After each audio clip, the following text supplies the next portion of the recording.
ஆயக்கலைகள் 64 அதில் ஒரு முக்கிய கலையான ஜோதிடக்கலையின் மூலமாக என்னுடன் இணைந்துள்ள அன்பு நேயர்களுக்கு இனிய வணக்கம்ங்க. கன்னி ராசி நேயர்களுக்கு புதுசாக அப்படி என்ன இருக்க போகுது, எப்பவும் போல வாழ்க்கை கீழேயே தான் போகுது அப்படின்னு கதரும் நேயர்களுக்கு ஒரு நல்ல செய்தி காத்திருக்குதுங்க. அந்த செய்தியை தெரிஞ்சுக்கிறதுக்கு முன்னாடி இந்த உலகை காக்கும் முருகப்பெருமானுடைய பாதம் தொட்டு வணங்கி வீடியோக்குள்ளே போகலாங்களா? என்னுடன் சேர்ந்து நீங்களும் இந்த மந்திரத்தை சொல்லிட்டே உங்களால் முடிஞ்சதுன்னா கமெண்ட் பாக்ஸில் ஒரு முறை கமெண்ட் பண்ணுங்க. ஓம் முருகா போற்றி, ஓம் முருகா போற்றி, ஓம் முருகா போற்றி. பழனி ஆண்டவா, செந்தூர் வேலவா, சீரும் போர் தளபதியே, சேவல் கொடி ராஜாவே, நீதான் ஐயா இந்த அப்பாவி மக்களை கஷ்டங்களிலிருந்து காப்பாற்றி காலம் முழுக்க கூடவே இருக்கணும். இவங்களுக்காக நான் தினமும் உங்ககிட்ட வேண்டிக்கிறேன். இவங்களுக்கு ஒன்றுனா நீதான் ஐயா பொறுப்பு. அப்படியே நான் சொல்லும் ஜோதிடமும் பழிக்க நீதான் ஐயா அருள் புரியணும். தினமும் உங்களுக்கு கிரகநிலை மாற்றத்தால் வரக்கூடிய சுப பலன்கள் அறிய கட்டாயம் சப்ஸ்கிரைப் பண்ணி பெல் பட்டன் அப்புறம் ஆல்னு ஆப்ஷன் இருக்கும், அதையும் கொடுத்து வைங்க. ஒவ்வொரு பதிவும் உங்களைய வெற்றியடைய வைக்க வேண்டும் அப்படிங்கிற எண்ணத்தில் தாங்க போட்டுட்ருக்கோம். கன்னி ராசிக்கார அன்பு நேயர்களே, நம்ம இப்போ இந்த பதிவில் என்ன பார்க்க போகிறோம் அப்படின்னா, உங்கள் வாழ்க்கையில் இனி வரக்கூடிய நாட்களில் நடக்கக்கூடிய மாற்றங்களை பற்றி பார்க்க போகிறோங்க. நீங்கள் எதை நினச்சுமே கவலையே படாதீங்க. நல்லதே நடக்கும், நல்லது மட்டும் தான் நடக்கும். அப்படி நம்ம அனைவருக்கும் நல்லது நடக்கட்டும். நம்மளோட கன்னி ராசிக்கார அன்பு நேயர்களே பயங்கரமாக புத்திசாலியாக இருக்காங்க. அதே நேரத்தில் அடுத்தவங்க செய்ய முடியாதுன்னு ஒதுக்கி வச்ச காரியத்தை கூட அழகாக திட்டம் தீட்டி முயற்சி பண்ணி அந்த காரியத்தில் வெற்றி அடையக்கூடிய அருமையான இவங்க எல்லாரும் இருக்காங்க. இவங்க ஒவ்வொரு விஷயத்தையும் விவரமாக கவனமாக கவனிப்பாங்க. சுத்தம், ஒழுங்கு, கட்டுப்பாடு இவையெல்லாம் இவங்களுக்கு மிக முக்கியத்துவம் வாய்ந்ததாக இருக்குதுங்க. வேலையை பொறுப்புணர்ச்சியோடு சரியாக செய்வாங்க. தான் மட்டும் நல்லா இருக்கணும் அப்படிங்கிற சுயநலம் எல்லாம் இவங்க கிட்ட கிடையாதுங்க. தன்னை சுற்றி இருக்கிற எல்லாருமே நல்லா இருக்கணும் அப்படிங்கிற அருமையான பொதுநல குணத்தோட இவங்க வாழ்ந்துட்டுருக்காங்க. இவ்வளவு அருமையான நற்குணங்களை கொண்ட கன்னி ராசிக்கார அன்பு நேயர்கள் எல்லாரும் ஆரோக்கியமாக இருக்கீங்களா? எங்கள் அம்மா ரொம்ப கஷ்டப்படுறாங்க அப்படின்லாம் நீங்கள் ரொம்ப சொல்லுவீங்க. நாங்கள் எப்படிமா நல்லா இருக்க முடியும் அப்படின்லாம் சொல்லுவீங்க. ஏன்னா கன்னிராசிக்காரங்களுடைய தாயுடைய உடல் ஆரோக்கியம் ரொம்பவே கவலைக்கிடமாக தான் இருக்கும். ஓகேங்களா? ஏதோ ஒரு நோய் வந்துக்கிட்டே இருக்கும். ரொம்ப சில பேர்லாம் படுத்த படுக்கையிலேயே இருப்பாங்க. அதெல்லாமே கண்டிப்பாக உங்களுக்கு மாற்றம் தரக்கூடிய ஒரு வாய்ப்பு இருக்குதுங்க. எல்லாமே திடீர்னு மருத்துவ சிகிச்சையால் குணமாயிடும். சரிங்களா? உங்கள் வாழ்க்கையில் இருக்கக்கூடிய இந்த துன்பமான சூழலில் இனி வரக்கூடிய காலங்களில் காணல் நீராக மறைய போகுது. உங்கள் வாழ்க்கையே சொர்க்க வாழ்க்கையாக மாறப்போகுது. உங்களுடைய ஆசைகள் கனவுகள் எல்லாமே நிறைவேற போகுது. திருமணம் ஆகாதவர்களுக்கு திருமண தடை நீங்கி திருமணம் இனிதே அழகாக நடைபெற போகுது. குழந்தை பாக்கியம் இல்லாதவர்களுக்கு குழந்தை பாக்கியம் கிடைக்க போகுது. பூர்வீக சொத்து ரீதியாக இருந்த அனைத்து பிரச்சனைகளுக்கும் தீர்வு கிடைக்க போகுது. உங்களுக்கு வரவேண்டிய பூர்வீக சொத்து உங்கள் கையில் சேரப்போகுதுங்க. உங்கள் வாழ்க்கையே அருமையான வாழ்க்கையாக மாறப்போகுதுங்க. உங்கள் கையில் செல்வாக்கு உயரப்போகுதுங்க. புதுசாக நிலம் வாங்க போகிறீங்க, வீடு வாங்க போகிறீங்க, நகையெல்லாம் வாங்க போகிறீங்க. உங்கள் வாழ்க்கை அருமையாக ஆரோக்கியமாக இருக்க போகுதுங்க. இந்த உலகத்தில் யாருங்க கோடீஸ்வரன்? கோடியாக பணம் வச்சுருக்கவங்களா? பிடிச்ச உணவுகளை சாப்பிட்றவங்களா? பிடிச்ச உறவுகள் கிட்ட பேசுகிறவங்களா? இதில் யாருமே கோடீஸ்வரன் கிடையாதுங்க. யார் ஒருத்தவங்க நோய் நொடி இல்லாமல் மனக்கவலை இல்லாமல் நிம்மதியாக தூங்குறாங்களோ அவங்க தான் இந்த உலகத்திலேயே சிறந்த கோடீஸ்வரன். அப்பேற்பட்ட கோடீஸ்வரன் ஆகக்கூடிய யோகம் உங்களுக்கு இந்த காலகட்டம் அமைஞ்சிருக்குதுங்க. உங்கள் வாழ்க்கையில் இனி வரக்கூடிய காலங்களில் கவலை கண்ணீர் அப்படிங்கிற பேச்சுக்கள்லாம் துளி கூட இடம் கிடையாதுங்க. இது நாள் வரைக்கும் உங்களுடைய மனசில் இருந்த மனக்கவலைகள் எல்லாம் இனி வரக்கூடிய காலங்களில் காணாமல் போக போகுதுங்க. நீங்கள் சந்தோஷமான ஆரோக்கியமான வாழ்க்கையை இனி வரக்கூடிய காலங்களில் வாழ போகிறீங்க. உங்கள் வாழ்க்கையில் சந்தோஷம் நிலச்சிருக்க போகுதுங்க.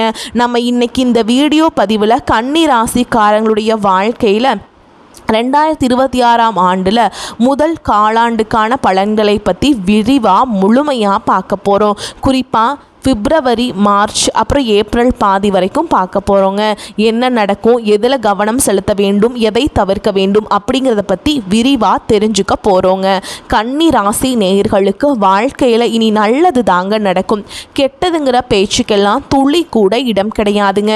கன்னி ராசிக்காரர்களின் இயல்பான குணங்களான கூர்மையான பார்வை, பகுத்தறிவு செய்யும் திறனை பற்றி நம்ம பார்க்க போகிறோம்.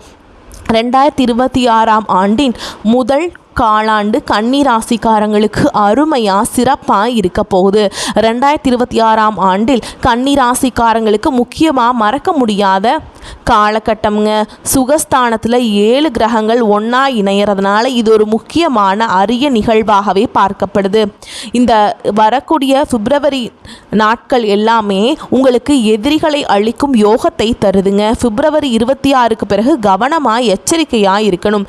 உத்திரம், அஸ்தம், சித்திரை நட்சத்திரக்காரர்களுக்கு இந்த காலகட்டத்தின் பலன்கள் நிச்சயமாக மாறுபடும். சரியாக புரிஞ்சுக்கோங்க. ஓகேங்களா?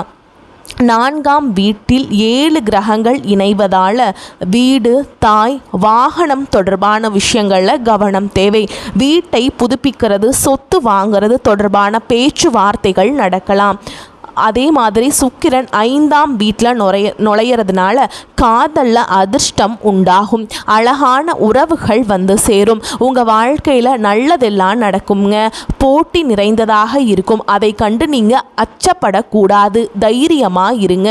புதன் பகவான் 6ஆம் வீட்டில் ராகுவுடன் இணையறதுனால வேலைக்கான நேர்காணலுக்கு செல்றவங்களுக்கு நல்ல வேலை கிடைக்கும். சூரியனின் விபரீத ராஜயோகம் உருவாகுது. இது பிரச்சனைகளை ராஜாவாக்கும் வெற்றியாக மாற்றும். அதே மாதிரிங்க பிப்ரவரி 23 அன்று செவ்வாய் பகவான் 6ஆம் வீட்டில் நுழையிறதுனால எதிரிகள் ஒதுங்கி போவாங்க. ஆரோக்கியத்தில் கவனம் தேவைங்க. உணவு விஷயங்களாக இருக்கலாம். எல்லா விஷயத்துலையுமே நீங்கள் கவனமாக எச்சரிக்கையாக இருந்துக்கணும்.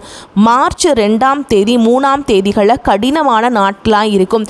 சந்திர கிரகணத்தால் மன அழுத்தம் ஏற்படலாம். அதனால் அந்த நேரத்தில் கொஞ்சம் அமைதியாக ரொம்ப சாந்தமாக இருக்கிறது உங்களுடைய வாழ்க்கைக்கும் எதிர்காலத்துக்கும் ரொம்பவும் நல்லது.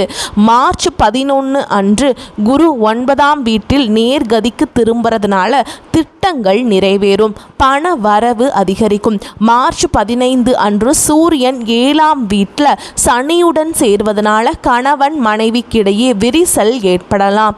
மார்ச் 21 அன்று புதன் நேர்கதிக்கு வரும்போது ஆரோக்கியத்திலும் புரிதலிலும் முன்னேற்றம் ஏற்படும்.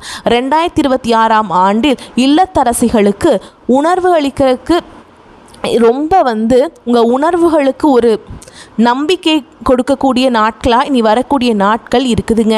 வேலை பளு அதிகமாக இருக்கும்.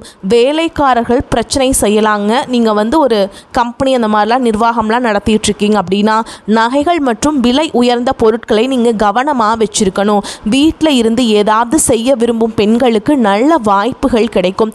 சமையல் அறையில் அன்னபூர்ணா தேவியை ஜெபிக்கிறது உங்கள் வாழ்க்கைக்கு ரொம்பவும் நல்லதுங்க. உங்கள் வாழ்க்கையில் நல்லது தாங்க நடக்கும். கெட்டதுங்கிற பேச்சுக்கெல்லாம் துளி கூட இடமே கிடையாதுங்க. ஆனால் ஆரோக்கியத்தில் கவனம் தேவை. உணவு விஷயங்களாக இருக்கலாம். எல்லா விஷயத்துலையுமே நீங்கள் கவனமாக எச்சரிக்கையாக இருந்துக்கணும். மார்ச் 2லிருந்து 3ஆம் தேதிகள் கடினமான நாட்களாக இருக்கும். சந்திர கிரகணத்தால் மன அழுத்தம் ஏற்படலாம். ஆனால் அந்த நேரத்தில் கொஞ்சம் அமைதியாக இருக்கிறது ரொம்ப நல்லதுங்க.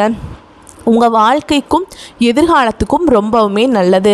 குரு 9ஆம் வீட்டில் நேர்கதிக்கு திரும்புறதுனால திட்டங்கள் நிறைவேறும். பண வரவு அதிகரிக்கும். அதே மாதிரி சூரியன் 7ஆம் வீட்டில் சனியுடன் சேர்றதுனால கணவன் மனைவிக்கிடையே விரிசல் ஏற்படலாம். புதன் நேர்கதிக்கு வரும்போது ஆரோக்கியத்திலும் புரிதலிலும் முன்னேற்றம் ஏற்படும். 2026ஆம் ஆண்டில் உங்களுக்கு சூப்பரான ஒரு நாட்களாக அமைய போகுதுங்க. நீங்கள் ரொம்ப கெட்டவங்களெல்லாம் கொஞ்சம் விலக்கி வைக்கிறது உங்கள் வாழ்க்கைக்கு ரொம்பவுமே நல்லதாக இருக்குங்க. ஓகேங்களா? யார் சுயநலம் கொண்டவங்க அப்படிங்கிறதெல்லாம் நீங்கள் இந்த காலகட்டத்தில் நீங்கள் தெரிஞ்சுக்க போகிறீங்க. ஓகேங்களா? நீங்கள் வாங்க நினச்சா மட்டும்தான் எந்த பொருளையும் வாங்கவும் முடியும். நீங்கள் ரொம்ப இந்த பொருள் வாங்கணும், அடைஞ்சே ஆகணும் அப்படின்னு நினச்சிருப்பீங்களா, அந்த பொருட்கள் எல்லாமே வாங்கும் யோகம் உங்களுக்கு உண்டாகுங்க. நீங்கள் எல்லார்கிட்டேயுமே ஈஸியாக பழகக்கூடியவங்களாக இருப்பீங்க. உங்களை பொறுத்த வரைக்கும் தான் மட்டும் நல்லா இருக்கணும் அப்படிங்கிற சுயநலம் கிடையாதுங்க. தன்னை சுற்றி இருக்கிற எல்லாருமே நல்லா இருக்கணும் அப்படிங்கிற பொதுநல குணத்தோடு இவங்க வாழ்ந்துட்டுருக்காங்க. குலதெய்வம் எங்கேயோ இருக்குது, என்னமோ இருக்குது அப்படின்லாம் நீங்கள் நினைக்க வேண்டாங்க.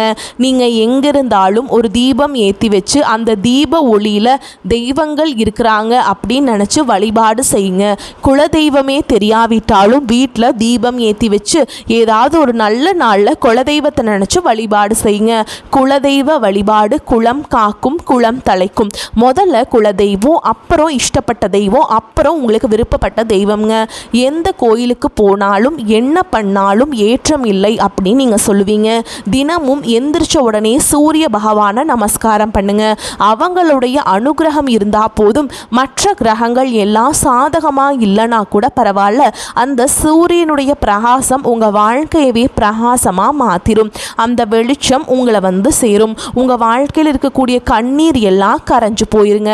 மனிதனாக பிறந்த ஒவ்வொருவருக்கும் ஆசைகள் இருக்கதாங்க செய்யும். அந்த ஆசைகளை அடைய நம்ம நினச்சா மட்டும் பத்தாதுங்க. முழு மனசோட நம்மளுடைய ஆசைகளை அடைவதற்கான வழியை ஒவ்வொரு நாளும் என்ன பண்ணணும்னு யோசிச்சு அதற்கான திட்டங்களை தீட்டி உழைச்சிக்கிட்டே இருக்கணுங்க. உழைச்சா நிச்சயமாக நம்மளுடைய ஆசைகள் எல்லாமே நிறைவேறிடும். உங்கள் வாழ்க்கையில் இனி வரக்கூடிய காலங்களில் உங்களுடைய அனைத்து ஆசைகளும் நிறைவேற போகுதுங்க. அப்படி ஒவ்வொரு மனிதனுக்கும் இருக்கக்கூடிய பொதுவான ஆசை என்னன்னு பார்த்தீங்கன்னா 16 செல்வங்களையும் அடைந்து வாழணும் அப்படின்னு தான் ஒவ்வொரு மனிதனுடைய ஆசையும் இருக்குதுங்க. பணம் வேணும், பதவி வேணும், புகழ் வேணும், கௌரவம் வேணும் அப்படின்னு தான் ஒவ்வொரு மனிதனும் தினமும் வாழ்ந்துட்டுருக்கான். அதை நோக்கிய பயணத்தை தான் ஒவ்வொரு நாளும் மனிதன் வாழ்ந்துட்டுருக்கான். ஒவ்வொரு நாளையும் ரசித்து வாழ்கிறது கிடையாது. எந்த ஒரு மனிதனும் போராட்டத்தில் தாங்க இந்த உலகத்தில் ஒவ்வொரு மனிதனும் வாழ்க்கையை வாழ்ந்துட்டுருக்காங்க.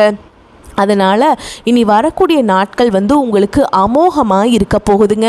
வரக்கூடிய வாய்ப்புகளை தவற விட்டுறாதீங்க, கெட்டியாக பிடிச்சிக்கோங்க. நல்லதே நடக்கும், நல்லது மட்டும் தான் நடக்கும். வாழ்த்துக்கள். வாழ்க வளமோடு நலமோடு. நன்றி, வணக்கம்.